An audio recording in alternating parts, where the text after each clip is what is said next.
یا مسلم سٹرکچر ہو، اس کو وہ ڈکلیئر کرتے ہیں کہ یہ کافر انسٹرومنٹیلٹی ہے، اگر ان کو لگے کہ یہ براڈر اسلامک اور ان کے جہاد کے فریم ورک کے باہر ہے۔ اس کو انٹروڈیوس کیا گلوبل سسٹم میں بڑے جس کو زور و شور سے القاعدہ نے، لیکن لشکر طیبہ بھی اگر آپ دیکھیں گے over the period of time یہ بھی براڈلی تکفیر کے بیسک اس کو مانتا ہے، صرف پاکستان کے کانٹیکس میں۔ وہاں پہ وہ ان کو بولتا ہے کہ آپ پاکستانی اسٹیٹ پاکستانی آرمی کو ٹارگٹ نہیں کیجیے، لیکن پاکستان کے باہر جو آپریشنز ہیں وہاں پہ ان کا ڈسکور بھی تکفیر کو نرش کرتا ہے۔ تو کوئی بھی مسلمان ہو یا غیر مسلمان ہو جو آپس میں جو جہاد کے اس فریم ورک میں فٹ نہیں بیٹھتا ہے وہ لیجٹمیٹ ٹارگٹ ہے۔ یہ تکفیری جہاد کا وہاں پہ ہونا یہ ایک ڈیولپمنٹ جس کو بھارت سرکار کو بہت سیریسلی لینا چاہیے۔ ابھی تک جو ہم کو لگتا ہے کہ سیکورٹی فورسز کا ایک پرسپیکٹیو ہے کہ اگر ہم نے پاکستان کو مان لیجئے انہوں نے تھریشولڈ آف ٹالرنس ڈکلیئر کی، ان کو کہا ہے کہ اگر آپ نے وائلنس کو اس کے علاوہ کیا تو ہماری طرف سے ریٹریبیوشن ہوگا، اور ان کی کانفیڈنس ہے کہ پاکستان اس وقت اس سٹیٹ میں نہیں ہے کہ وہ وائلنس کا ایسکلیشن بیونڈ اے پوائنٹ کرے، اور ان کا ٹارگٹ ہے کہ بھائی وہ ویزیبل رینج میں رکھنا چاہتے ہیں، جتنا ان کو کمفرٹ لیول ہے جتنا وہ یہ برداشت کر سکتے ہیں اتنا وہ چلنے دیں گے، لیکن ڈپینڈ یہ کر رہے ہیں کہ ایسکلیشن نہیں ہوگی، کہ پاکستان کو یہ بات معلوم ہے کہ بیونڈ اے پوائنٹ اگر یہ جائے گا تو بھارت سرکار بھی اس کو ایسکلیٹ کرے گی ڈفرینٹ لیول پہ۔ تو اس لیے وہ سمجھتے ہیں کہ پاکستانی اسٹیٹ کو یا پاکستانی آرمی کو میسیج دے کے گراؤنڈ کے ٹیررزم کو وہ کنٹرول کر سکتے ہیں، یا گراؤنڈ کے ٹیررزم کو وہ بیونڈ اے پرٹیکولر پوائنٹ جانے نہیں دیں گے۔ اب اس میں ایک پریورتن آ گیا ہے، انٹرنیشنلی بھی پریورتن آ گیا ہے، کشمیر میں بھی پریورتن، وہ یہ آ گیا ہے کہ تکفیر کا جو تکفیری ٹیررزم ہے وہ پاکستان کو بھی اپنی جیکٹ میں لے رہا ہے۔ بالکل بالکل۔ افغانستان کے جو یہ ہوا ہے طالبان کے پاور آنے کے بعد جو تکفیری گروپس وہاں پہ ہیں، ابھی تو ریسنٹلی آپ نے دیکھا کہ تحریک وہاں پہ القاعدہ نے یا IS نے انہوں نے ٹارگٹ کیا طالبان، افغانی طالبان کو، ان کی اور اس میں کیجولیٹیز ہوئیں۔ تحریک طالبان پاکستان آلریڈی پچھلے بہت مہینوں سے پاکستانی ٹارگٹس پہ حملہ کیا، جواہری کو مارا انہوں نے، ہاں پھر زوہری کو مارا انہوں نے۔ تو یہ ساری باتیں ہیں کہ جو یہ پان اسلامک گروپ ہیں جن کا تکفیری اورینٹیشن ہے، ان کی بیسک ایک تھیسس ہے کہ بھائی نیشن سٹیٹس کی باؤنڈریز، پرٹیکولرلی مسلم نیشن سٹیٹس کی باؤنڈریز یہ ایروڈ ہونی چاہیے۔ دے وانٹ انگورنڈ ایریاز، تو اندر سے ایک کرائسس بلڈ ہونا چاہیے، سیکورٹی کرائسس بلڈ ہونا چاہیے، اور اسٹیٹ ایپریٹس ڈس فنکشنل ہونا چاہیے۔ وہی گروپ کشمیر میں بھی آپریٹ کرتے ہیں، تو وہ چاہیں گے کہ ایک ایسکلیشن ہو جائے انڈیا اور پاکستان کے بیچ میں۔ اور آپ کو معلوم ہے کہ زوہری نے ان کی مرتیو سے پہلے تو کشمیر کو اسپیسیفکلی اپنے ٹارگٹ زون میں رکھا تھا کہ یہ ایک ڈومیننٹ ان کا ایک ٹارگٹ ہے انڈیا کو اور کشمیر کو۔ تو وہ لوگ سچویشن میں ان کی اورینٹیشن ہے کہ کانفلکٹ بڑھے between India and Pakistan, war like situation create ہو جائے۔ تو مجھے یہ بہت اچنبھا ہوتا ہے کہ ایسے پیریڈ میں جہاں پہ پورے اس ریجن میں تکفیری پالیٹکس یا تکفیری جہاد ابھی بھی زندہ ہے اور آپریشنل ہے، بھارت سرکار کس طرح سے ٹورزم کو اتنی ماترا میں وہاں پہ بیچ کے یہ رسک لے رہی ہے۔ اسی یہ اس وقت کا ٹائم ہونا چاہیے کہ آپ ایڈوائزریز نکالتے، آپ different levels of alert create کرتے، اور اس کو پبلکلی بولتے کہ اگر ایسا ہوگا تو یہ رہے گا یلو الرٹ، یہ رہے گا بلو الرٹ، یا یہ رہے گا ریڈ الرٹ، اور ان کو یہ کہا جائے، کشمیر کو کہا جائے کہ بھائی ہم ٹورزم کو نہیں چلا پائیں گے، ہم ٹورزم کو شفٹ کریں گے۔ جموں کشمیر میں ایسے ایریاز ہیں جہاں پہ ٹیررزم نہیں ہے۔ تو یہ بات چونکہ نہیں ہوئی ہے تو انہوں نے کلیئرلی دکھایا کہ all segments of Hindu society will be targeted. ابھی انہوں نے سلیکٹیو کلنگز کی ہے، گروپ کلنگز نہیں کی ہیں۔ تکفیری نہیں چاہتے ہیں کہ بزنس بھی ہو، جو ان کو لگتا ہے کہ بزنس کے، یہ سب سے بدو پن والی بات ہے کہ ان کو لگتا ہے کہ چونکہ انٹیگریٹڈ ہے، سیپریٹسٹ جو موومنٹ ہے وہ اکنامک انٹرسٹ کے ساتھ انٹیگریٹڈ ہے، اور اکنامک انٹرسٹ کے تھرو ہم ان کو کنٹرول کریں گے۔ یہ بہت ہی فیلشس اسٹریٹجک پرسپیکٹو ہے. وہ سمجھتے ہیں, وہ نہیں چاہتے ہیں کہ اسٹیبلائز ہو جائے یہ ریلیشن شپ. وہ نہیں چاہتے ہیں کہ economic relation ship between the state of India اور دا گورننگ اپریٹس یا government of Jammu and Kashmir اور سیپریٹس کے بیچ میں بن جائے. وہ اس کو ڈسرپٹ کرنا چاہتے ہیں. تھیوریٹکلی ایسا ہے, وہ کیوں نہیں کر رہے ہیں یہ دیکھنے والی بات ہے, لیکن یہ پاسبلٹی ہے. اور مجھے لگتا ہے کہ ہم جو ابھی انہوں نے اسمال نمبر آف ٹیررسٹ, یہ اسمال نمبر آف ہندوز کو ٹارگٹ کیا ہے, ایک 2-3 ہزار کے سنکھیا میں لوگ وہاں پہ ہیں, ان کے ڈفرینٹ سیگمنٹس کو وہ ٹارگٹ کر رہے ہیں. وہ ایک میسیج دے رہے ہیں. بھارت سرکار وہ میسیج کیوں نہیں لے رہی ہے؟ کریکٹ, بھارت سرکار وہ میسج نہیں لے رہی ہے, اور یہ ہم لوگ تو لگاتار بول ہی رہے ہیں, اور لگتا ہے کہ وہ ایک طرح سے شو آف کرنے کے لیے اس طرح کے کارے کر رہی ہے جس میں یہ دکھ سکے کہ صاحب کی معاملے جو ہیں, حالات جو ہیں وہ سامانیہ ہیں, نارمل ہیں. لیکن ایسی استھتی میں یدی چناؤ کروائے جاتے ہیں تو یہ جہاد جو ہے پھر کیا روپ لے گا؟ کہ اس میں آپ کو میں پہلے ایک ادہرن دیتا ہوں.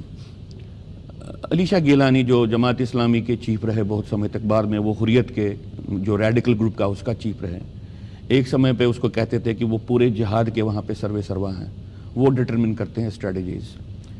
تو علی شاہ گیلانی جب اسمبلی میں گئے الیکشن لڑ کے, تو اس کے بعد اس کو کسی نے انٹرویو کیا, جرنلسٹ نے انٹرویو کیا کہ گیلانی صاحب آپ تو بھارتی بن گئے, آپ نے تو اوتھ لے لی بھارتی سمویدھان کی. تو اس نے اس کو بولا کہ کیا بھارتی سمویدھان قرآن مجید ہے؟ کہ اس کو جھٹلایا نہیں جا سکتا. اب یہ بات بہت سے لوگوں کو لگی کہ یہ اس نے پوائنٹ سکور کرنے کے لیے نہیں, یہ بیسک ریئلٹی ہے. ہر ایک لیول پہ دھوکہ دیا جا سکتا ہے فار دا اسلامک کاز, اس لیے اوتھ لینا یا نہیں لینا. سو مسلم strategy consistently Kashmir separatist strategy رہی ہے کہ وہ ایک افیکٹو پریزنس ڈیموکریٹک ڈومین میں رکھے. اور یا نا فیلیشی کر کے آپ نے نام سنا ہوگا, ریج اینڈ پرائڈ کر کے انہوں نے کتاب لکھی ہے. اس میں ایک بہت ہی وہاں کے ایک مڈل ایسٹ کے ایک لیڈنگ کلرک کو انہوں نے انٹرویو کیا ہے, تو about the strategic dimensions of the Islamic movement globally. تو اس میں وہ بڑا ایک کوٹ بڑا یہاں پہ ریلیونٹ ہے جو آپ نے, تو وہ اس کو بولتا ہے کہ we will invade your domain through democracy and dominate you through our religion. تو یہ بات ہے کہ اسلامسٹ گلوبلی ایک ڈفرینٹ فیز میں ہے, وہ ڈیموکریٹک سسٹمز کو یوز کر رہے ہیں. آج کا مسلم بردرہڈ ایورس نہیں ہے ڈیموکریٹک ایکسپریمنٹیشن میں پارٹیسپیٹ کرنے کے. تبھی آپ کے ہی کسی کارکرم میں نے کہا کہ شیخ عبداللہ پوائنیئر تھا اس کانسیپٹ کو انٹروڈیوس کرنے میں کہ آپ ڈیموکریٹک ڈومین میں اندر جا کے آپ کیپچر کرو اور بعد میں ڈیموکریسی کے مادھیم سے ہی اسلامک اسٹیٹ کو بلڈ کرو. یہ بات مسلم بردرہڈ سے لے کے ٹرکی تک سب یہ جو ہے ہر جگہ اس کو امپلیمنٹ کیا گیا ہے. یہ جو اردوغان ہے, he has come through the democratic process, اور ڈیموکریٹک پروسیس کے تھرو ہی وہ اسلامک اسٹیٹ کو بلڈ بھی کیا, اور وہاں پہ جو سیکولر اپوزیشن ہے اس کو ڈیسیمیٹ بھی کیا, پوری آرمی کی ڈیسیجن میکنگ کو کیپچر کر دیا. اور اس وقت آپ دیکھیں گے پاکستان میں بھی ایک ڈیموکریٹک موومنٹ, پان اسلامک ڈیموکریٹک موومنٹ چل رہی ہے. دس از انفارچونیٹ کہ عمران خان کے ایمرجنس کو ابھی ہم ٹریولائز کر رہے ہیں. پورا north east frontier province Pakhtunkhwa سے لے کے اسلام آباد تک, پنجاب تک ایک لیڈرشپ سمبل جو پان اسلامک ایسنشلی ہے وہ ابھر کے آ رہا ہے. یہ کس دشا میں جائے گا میں کوئی پریڈکٹ کرنے والا نہیں ہوں, لیکن ہم دیکھ رہے ہیں کہ پاکستان میں پان اسلامک فرمنٹ ہے, اور وہی پان اسلامک فرمنٹ کیرلا تک ہے. یہ ساری ایک کنٹینیوٹی ہے, سلیکٹیو جینوسائیڈل کلنگز کشمیر میں اور ریسٹ آف انڈیا میں جو ہے یہ ساری پان اسلامک کلنگز ہے. تو آپ ایک پان اسلام کا ایک افان دیکھ رہے ہیں جس کو اسٹریٹجک لیول پہ اور گورنمنٹل لیول پہ ریکگنائز کرنے کی آوشکتا ہے, وہ ریکگنائز نہیں ہو رہا ہے. اور اس کے کارن کیا ہوگا کہ آگے آنے والے سمے میں اگر ایک سائڈ سے عمران خان کو ڈیموکریٹک لیجٹیمیسی مل جائے گی, زیادہ بڑھتی جائے گی, دوسرے سائڈ سے ڈیموکریسی اسلام کے شکنجے میں آئے گی. وہاں پہ جو اپنا ایک چل رہا ہے ڈیبیٹ کہ کسی طریقے سے ریڈیکل ایلیمنٹس آرمی کے پان اسلامک ایلیمنٹ آرمی کے ان کو کنٹرول میں آنا چاہیے. ان کو سپیئر ہیڈ کر رہا ہے عمران خان کسی اور کو سپیئر ہیڈ نہیں کر رہا. ادروائز ابھی تک تو اس کے خلاف ایکشن لی گئی ہوتی ہے. تو پاکستانی آرمی کے ڈیوائیڈ کو ہم کس طرح سے ریڈ کرتے ہیں اور وہ کس طرح سے ریڈ کر رہے ہیں, اس کو دیکھنے کی آوشکتا ہے. اس لیے بھی دیکھنے کی آوشکتا ہے کہ ایک بگیسٹ وکٹری پاکستانی آرمی کو ہوئی جو جب امریکنز افغانستان سے بھاگ گئے, broadly on the frame around the frame work جو پاکستانی ISI نے کرافٹ کیا تھا. بالکل بالکل, وہ تو ہوئی پوری طرح سے. اس لیے اندر کا لیکن یہ الگ بات ہے کہ وہ طالبان جو ہیں وہ ان کے الٹے پڑ گئے. ٹھیک ہے, وہ چیزیں کانسٹنٹلی ہے. جب میں یہ بات آپ کو بول رہا ہوں, میں ان چیزوں کو نکارتا نہیں ہوں, میں ان باتوں کو مان رہا ہوں. میں اتنا ہی کہنے کا پریتن کر رہا ہوں کہ بھائی ڈیلیوژنز کریٹ نہیں کرو یا ایلیوژنز کریٹ نہیں کرو. عمران خان کا ایمرجنس ایک ڈیموکریٹک ایلیوژن کریٹ کرے گا. عمران خان کا آرمی کے ساتھ کانفلکٹ یہ ہم کو لگ رہا ہے ایک میجر کلیویج ہے, لیکن کیا یہ ویسا ہی کنفلکٹ ہے جیسا ہم سمجھتے ہیں؟ کیا یہ کہیں پہ ایسا تو نہیں ہے کہ مور ریڈیکلائزڈ ایلیمنٹس جو ابھر کے آرمی میں آئے ہیں وہ کنٹرول کرنا چاہتے ہیں؟ پان اسلامسٹ کے ساتھ ان کی ایک بات مل رہی ہے, جو ایک پان اسلامک ایک جس کو ریئلٹی جو ہے, جو ہی انہوں نے جو ہی سوویت یونین چلا گیا تو پان اسلامک ایکٹیویٹی امریکہ کی طرف مڑ گئی, which led to 9/11 and subsequently جو کچھ بھی ہو گیا. اس وقت ایک کانسنسس ہے کہ بھائی ہم امریکہ کے سٹوج نہیں رہیں گے. یہ کوئی پاکستانی نیشن کا ایکسپریشن نہیں ہے, ان کو سیوٹ نہیں کرتا ہے نیشنل انٹرسٹ کے کانٹیکسٹ, لیکن یہ پان اسلامک ریکوائرمنٹ ہے اور یہ پان اسلامک ریکوائرمنٹ آگے چل رہی ہے. اور اس میں مجھے لگتا ہے اپنی جگہ کہ اس کا امپیکٹ یہاں پہ بھی ہے. آپ جو ہائبرڈ جہاد کی یا جس کو آپ کہیں گے مارفڈ جہاد کی بات کر رہے تھے, اس میں آپ ایک بات ضرور دھیان میں رکھ لیجئے کہ جس کو میں کہتا ہوں کہ کشمیر گھاٹی میں یا ایون دا مسلم ورلڈ میں وہ ڈیسپریٹلی کوشش کر رہے ہیں کہ ایک لیڈرشپ سمبل ابھر کے آ جائے جس کو کیلیفیٹ یا خلیفہ کے روپ میں وہ دیکھیں. عمران کو کچھ سیگمنٹ سوسائٹی کے انڈیا میں بھی اور پاکستان میں بھی اس پرسپیکٹو میں دیکھ رہے ہیں نیا خلیفہ. اور یہ بڑی نیچرل پروسیس ہے پان اسلامک مومنٹس میں نئے خلیفے کو ویژولائز کرنا. تو یہ ایک سچویشن ہے. اب اس سچویشن میں جموں کشمیر پہ اثر پڑا. میرا اتنا ہی کہنا ہے کہ بھائی ہم سمجھتے تھے کہ ابھی بھی ہماری آشا ہے کہ یہ basic structures of thinking change کریں.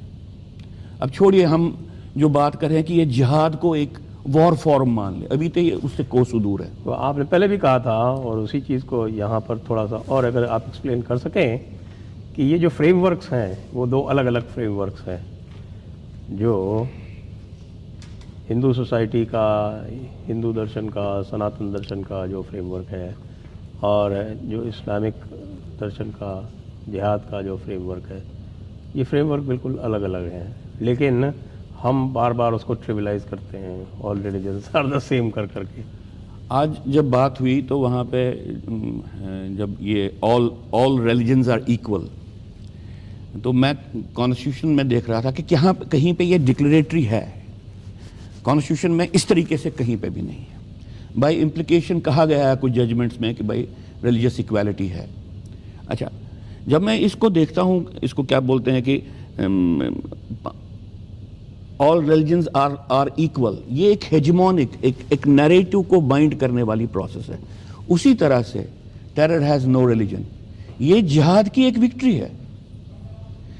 جہاد آپ پہ ایک ریفرنس فریم امپوز کرتا ہے اور اس کی اپنی ایک پرکریا ہوتی ہے کہ آپ کے نیریٹو میں وہ باتیں آ جائیں کہ آپ ویسے سوچیں, ویسے انالائز کریں, ویسے اپنی پریورٹیز کو ڈٹرمن کریں جو ان کو سیوٹ کرتی ہے. جی, اور اگر آپ ٹیرر کو ریلیجن کے ساتھ لنک کریں گے تو پھر وہ وکٹم پلے کرے گا. تو وہ سکسیس آلریڈی ان کی ہے. میں یہاں پہ آپ کے مادھیم سے ایک کانسیپٹ یا جو میں نے جتنا بھی تھوڑا بہت اسٹڈی کرتا ہوں پڑھا, 1973 کے بعد ایک چینج آ گئی جس کو یوم کپر وار بولتے ہیں. اسرائیل یہ اس کے بعد انہوں نے جس کو کہتے ہیں کہ انہوں نے جہاد کو انشیٹ کر دیا، انہوں نے پیٹرو جہاد کو لایا سامنے، یوں ہی انہوں نے پیٹرولیم کے جو بھی بین لگا دی، اس کے ایکسپورٹ کو کم کر دیا اور اسٹارٹڈ ورکنگ آن اٹ. اس پوائنٹ سے اس وقت and there is now evidence with regard to it کہ بھائی انہوں نے اس بات کو جان لیا تھا کہ بھائی ہمارے پاس ملٹری مائٹ نہیں ہے انفیڈل ڈومینز کو فائٹ کرنے کے لیے، خاص طور سے ویسٹ کو، یا خاص طور سے امریکہ جس کو وہ گریٹ سیٹرن بولتے تھے. اور اس کو بھی انالائز انہوں نے کیا کہ بھائی یہ جو ہم کو نہیں ہے، یہ ہم کو پروفیشنسی 100 سال کے بعد بھی نہیں آئے گی، پھر کیا کریں؟ میکسیمم انویسٹمنٹ نیریٹو میں کرو. They spent billions of dollars in controlling the narrative of West and America. اور وہ آپ کو انہوں نے کہا کہ کوئی کچھ نہیں ہے. جنگ جیتنے کے بعد بھی اگر آپ نیریٹو آپ کے کنٹرول میں، آپ نے جنگ جیت لی. اس وقت گلوبلی براڈلی ہم کو سمجھنا چاہے کہ جو انفیڈل کنٹریز ہیں فرام دا اسلامک پرسپیکٹیو، ان کا کنٹرول ہے براڈلی، جس کو آپ کہیں گے جہادی تھنکنگ، جہادی پروپیگنڈا اسٹرکچر، جو ان کا کنٹرول ہے انفیڈل اوپینین میکنگ انسٹیٹیوشنز پہ. اچھا، اب اس وقت دو باتیں سامنے آ رہی ہیں. ایک بات آ رہی ہے نہیں، یہ جو وہاں کا کیپٹلسٹ ایلیٹ ہے امریکہ کا، وہ کمیونسٹ کو بھی، یا جو نئے کمیونسٹ ہیں ان کو بھی یوز کر رہا ہے اور اسلام کو بھی یوز کر رہا ہے. ان کی کانفیڈنس لیول اس پہ ہے. یہ بات بھی سمجھنے والی ہے کہ تو پھر ایک کنورجنس ہو رہی ہے کیپٹلزم، کمیونزم اور اسلام کی. تو فرام آور پرسپیکٹیو اگر یہ ہو رہا ہے تو یہ کتنی ڈینجرس سچویشن ہے. اور اس ڈینجرس سچویشن کو کسی نے کسی لیول پہ بھی جموں کشمیر کے جہاد کے کانٹیکسٹ میں یا انڈیا میں جو اسپریڈ آف جہاد ہے اس کے کانٹیکسٹ میں کسی نے انالائز کیا، کسی نے ریکگنائز کیا. اور اس کے انگریڈینٹس ہیں. ایسا نہیں ہے کہ یہ جو میں نے یہ کہا یہ میں ایک اسپیکولیشن کر رہا ہوں. جو ابھی آپ کے ہی مادھیم سے کارکرم ہوا تھا راجیو ملہوترا کے ساتھ، سنیکس ان دی گینجز، ان کی جو فارمولیشنز ہیں کہ بھئی یہ اس طرح سے چل رہا ہے. ہارورڈ رن ایک سسٹم چل رہا ہے جس میں وہ ڈیجیٹل ایلیٹ کی بات کرتے ہیں، چلیے ساری ڈیپ اسٹیٹ کی بات کرتے ہیں. لیکن پہلی بات کہ پیٹرو جہاد وہ چل رہا ہے. اور یہ سمپل بات ہے کہ بھائی نیو یارک ٹائمز کو بولے بھائی سال کا تم کتنا کماتے ہو، ہم اسے دگنا دیں گے، لیکن ایڈیٹوریل پالیسی ہمارے پاس. یہ کوئی ان امیجنل باتیں نہیں ہیں، but simply it can be done through the money politics. And petro jihad has been doing it successfully for last 3-4 decades. Now imagine that اس میں اگر کیپٹلسٹ ایلیٹ امریکہ کا، ویسٹ کا جڑ گیا ہے، تب ہمارے لیے کتنی ڈینجرس سچویشن بن گئی. اور یہاں پہ جہاد کے لیے کتنی ڈینجرس، یہ کتنی ڈینجرس کنورجنس ہے. It is a different thing کہ کیا یہ رہے گا یہ الائنس، کیا وہ آپس میں فائٹ کریں گے کہ نہیں کریں گے، وہ تو پھر دوسری بات ہے. لیکن ہمارے لیے تو خطرہ ہے نا. جی آپ کا بہت بہت دھنیہ واد ڈاکٹر صاحب. یہ جو سارے ایشوز ہیں ان کو اتنے گہرائی سے آپ نے اس کا وشلیشن کیا، کیونکہ ادھکتر لوگ جو ہیں اتنی گہرائی پہ جا کے ان کا وشلیشن نہیں کرتے، سطحی روپ سے ہی دیکھتے ہیں اس کو. تو آپ کا بہت بہت دھنیہ واد. جے ہند، وندے ماترم. جے ہند، وندے ماترم.